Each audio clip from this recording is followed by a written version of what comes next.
और प्रदर्शन का दौर जारी है। यहाँ ज्वाइंट अवामी एक्शन कमेटी ने महंगाई और दूसरे मुद्दों पर बुलाई गई अपनी हड़ताल को 14 मई को वापस लिया था, लेकिन बीते सोमवार यानी 13 मई को हुए झड़प में करीब 100 लोग घायल हुए, जिसमें ज्यादातर पुलिस वाले थे।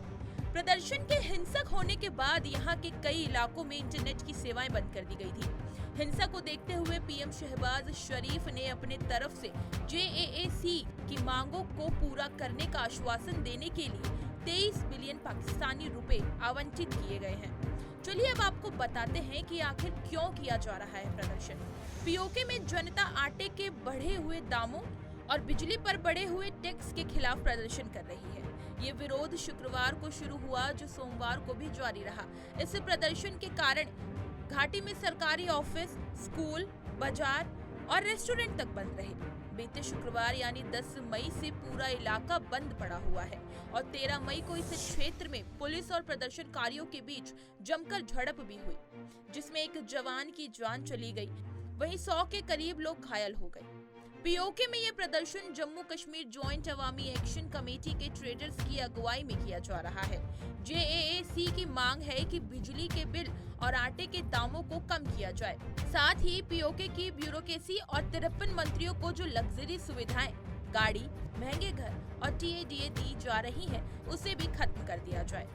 जेएएसी का कहना है कि पाकिस्तान के कई अधिकारियों के पास इतनी महंगी गाड़ियां हैं जैसे कई देश के प्रधानमंत्री तक इस्तेमाल नहीं करते हैं। इतना ही नहीं, यहाँ तक कि उनके असिस्टेंट के पास 10-15 लाख की गाड़ियां होती हैं। हालांकि सोमवार को प्रदर्शनकारियों और सरकार के अफसरों के बीच बातचीत हुई थी, जो कि बेनतीजा रही, जिसके बाद जेएएसी के ट्रेडर्स ने पीओके की राजधानी मुजफ्फराबाद में मार्च किया। इस पूरे विरोध प्रदर्शन की अगुवाई कर रहे शौकत नवाज मीर ने मुजफ्फराबाद में प्रदर्शनकारियों से अपने घरों और कामों पर लौटने का निवेदन किया। मीर ने कहा कि पाकिस्तान की सरकार ने हमारी मांगों को मान लिया है।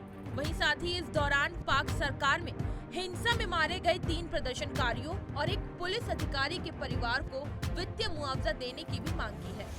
पीओके में चल रहे विरोध प्रदर्शन के बीच विदेश मंत्री ने कहा, एक दिन हम पीओके पर अवैध कब्जा खत्म कर देंगे और पीओके भारत में शामिल हो जाएगा।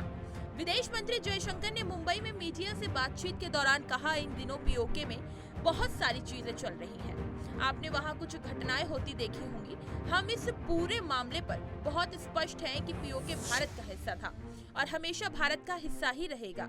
इस देश में महंगाई इतनी ज्यादा है कि आम जनता को 1 लीटर दूध खरीदने के लिए 210 रुपए प्रति लीटर खर्च करने पड़ रहे हैं।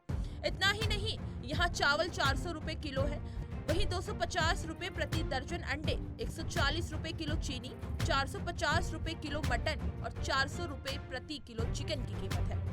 इस देश की आर्थिक हालत इतनी ज्यादा खराब है कि यहाँ महंगाई दर से दर लगातार बढ़ती ही जा रही है। भारत के पड़ोसी देश पाकिस्तान की जनता बढ़ती महंगाई और बेरोजगारी से इतनी परेशान है कि तंग आकर उन्हें प्रदर्शन का हिस्सा बनना पड़ रहा है। आपको बता दें, साल 2024 में पाकिस्तान की जीडीपी महज 2.1 दर से बढ़ने की संभावना है। इसी तरह की तमाम खबरें और अन्य अपडेट्स के लिए बने रहिए हमारे साथ और देखते रहिए punjabkesari.com।